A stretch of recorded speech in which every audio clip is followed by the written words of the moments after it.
En general, con una impedancia compleja, el voltaje y la corriente difieren en un ángulo phi.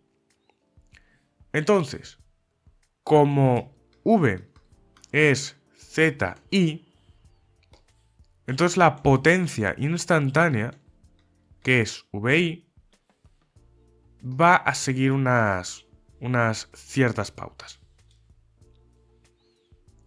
Que van a ser las siguientes.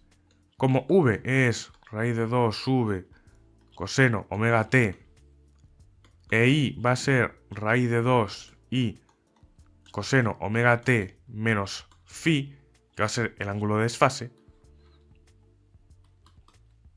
entonces la potencia va a ser 2VI coseno omega t coseno omega t menos phi. Y esto, si lo operáis un poco, es VI coseno phi más VI coseno 2 omega t más phi. Entonces, si integramos en un periodo, la potencia activa va a ser VI coseno de phi. Esto en vatios. Y claro, ¿qué sucede aquí? Que si despejamos este coseno, que es la proporción entre la potencia activa y VI, que sería la potencia que tendríamos en corriente continua, pues tendremos esto, que es el factor de potencia. Con el cual también podemos irnos un poquito más allá, que es definiendo otras dos cantidades, que son la potencia aparente, que es VI, que sería, digamos, la que tendríamos en continua, y la potencia reactiva, que es VI seno de phi, que es precisamente todo lo contrario a la potencia activa. Tenemos la activa, que va con el coseno, y tenemos la reactiva, que va con el seno. Tiene un desfase.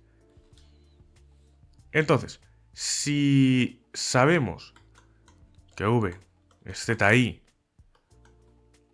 y que R es Z coseno de phi, porque sería básicamente sustituir esto aquí, entonces simplemente tendríamos este factor coseno, que sería el que se insertase en esta expresión. Entonces lo que tendríamos sería que la potencia activa es esta resistencia por la intensidad al cuadrado, que es otra expresión que también nos va sonando bastante. Ahora bien, la potencia puede calcularse como un número complejo, cogiendo que V es V0, cogiendo que I es I menos phi, esto es V por E J0, y esto es I por E menos J phi. Entonces, VI es V0 por I más phi, porque este asterisco es el complejo conjugado y por tanto nos cambia el ángulo de menos ángulo a más ángulo. Esto es VI con un ángulo phi, que por tanto es VI coseno phi más J VI seno phi.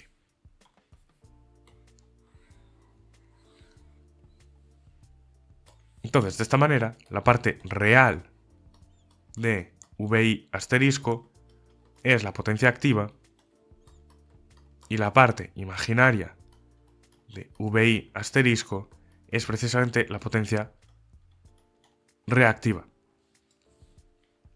Y el módulo de VI es VI al cuadrado coseno al cuadrado de phi más VI al cuadrado seno cuadrado de phi. Esto es precisamente VI, que es la potencia aparente. Entonces vemos que hay una relación directa entre todas estas cantidades simplemente calculándolas a través de voltaje por intensidad hermítico conjugado.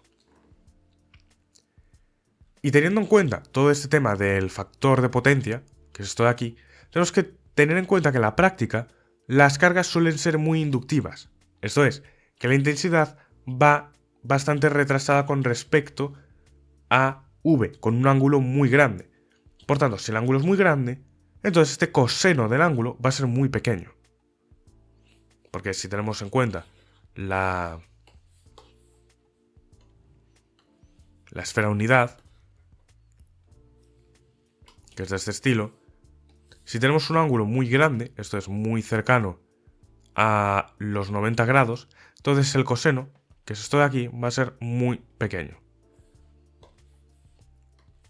Por tanto, necesitamos aumentar el factor de potencia mediante un condensador en paralelo con el receptor. Porque queremos corregir este factor de potencia para, pues, poder realizar ciertas cosas. Tener unas potencias más altas y cosas del estilo. Entonces, para hacer esto, lo que vamos a hacer es, tenemos los dos puntos de conexión, tenemos aquí un condensador y aquí tenemos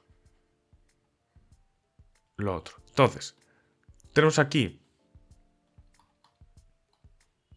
el desfase que tenemos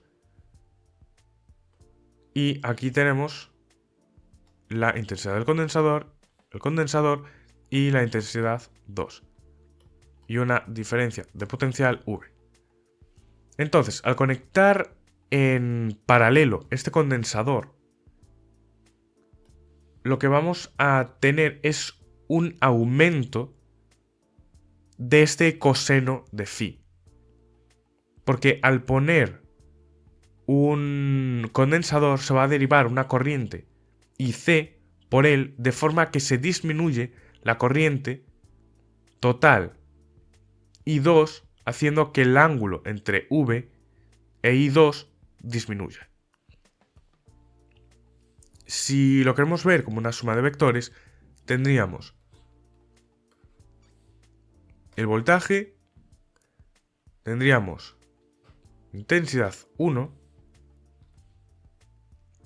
y tendríamos intensidad 2. Y aquí tendríamos la intensidad del condensador, que es la que estamos tirando por aquí. Entonces, digamos que esta diferencia, este ángulo, se disminuye. Teníamos el primer ángulo y ahora tenemos este nuevo ángulo.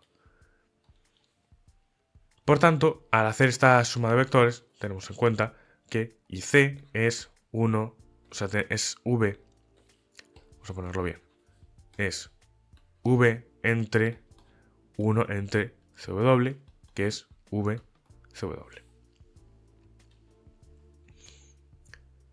Ahora bien, en un circuito en serie RLC, como el que ya hemos visto, puede haber ciertos fenómenos, concretamente el fenómeno de resonancia. Esto es, el circuito entra en resonancia cuando V e I están en fase. Si V e I están en fase, tendremos que estar en fase. Por tanto, la impedancia se está reduciendo a solamente una resistencia. O sea que la parte imaginaria, la que va con J en Z, esa parte se va a cero. Entonces, en esos casos, como no hay un desfase entre el voltaje y la intensidad, el factor de potencia es 1. Y esto lo podemos calcular simplemente cogiendo Z, que es J omega L menos 1 entre omega C. Esto es R más JX. Y si X es igual a 0, o sea, si solo tenemos una parte real, Esto implica que omega L es 1 entre omega C. Si esto sucede, entonces podemos despejar omega de aquí y obtendremos que omega es 1 partido de la raíz cuadrada de LC, al cual llamaremos omega 0, y esto será nuestra frecuencia de resonancia. Y concretamente la frecuencia como tal de resonancia es 1 entre 2pi raíz cuadrada de LC. Esto es la frecuencia de resonancia de un circuito RLC en serie. Y podemos ver varias gráficas relacionadas con esta frecuencia de resonancia. Las gráficas serían las siguientes. Tendríamos una de la impedancia. Voy a ponerlo aquí. Impedancia con respecto a la frecuencia,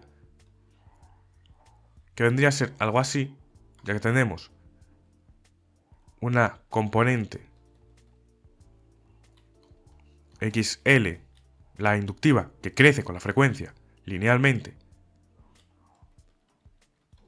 Otra, que es la capacitiva, que es inversa precisamente a este omega. Y otra, que es la resistencia, que es constante con la frecuencia. Entonces vemos que precisamente en la frecuencia de resonancia, esto lo he dibujado mal, en la frecuencia de resonancia lo que vamos a tener es esto de aquí. Vamos a tener que la impedancia es igual a la resistencia. Por tanto, estos dos términos tienen que ser uno inverso del otro. Entonces estarán ambos a la misma distancia del cero. Y esto es omega 0. Si vamos a los ángulos de desfase, vamos a tener esto de aquí.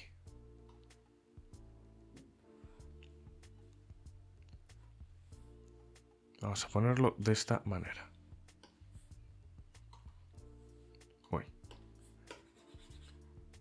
Vamos a poner esto con verde para indicar los límites.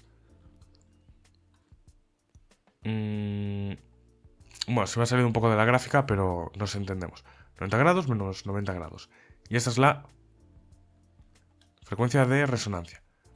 Entonces, estos son los casos en los que, en este caso, tenemos una alta resistencia y, por tanto, la resistencia, como no tiene desfase, pues va a ser la más importante y, por tanto, digamos que amortigua este desfase, y, por tanto, necesitaremos muchísima más frecuencia para obtener un desfase alto, y para baja resistencia veremos que es muy rápido lo de conseguir estos desfases. Y finalmente, si definimos la admitancia como 1 entre z, eso es la admitancia, entonces podemos hacer la siguiente gráfica, teniendo en cuenta siempre que esto es W y esto es Y.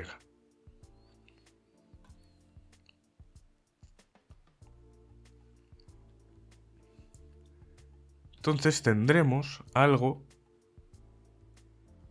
de este estilo,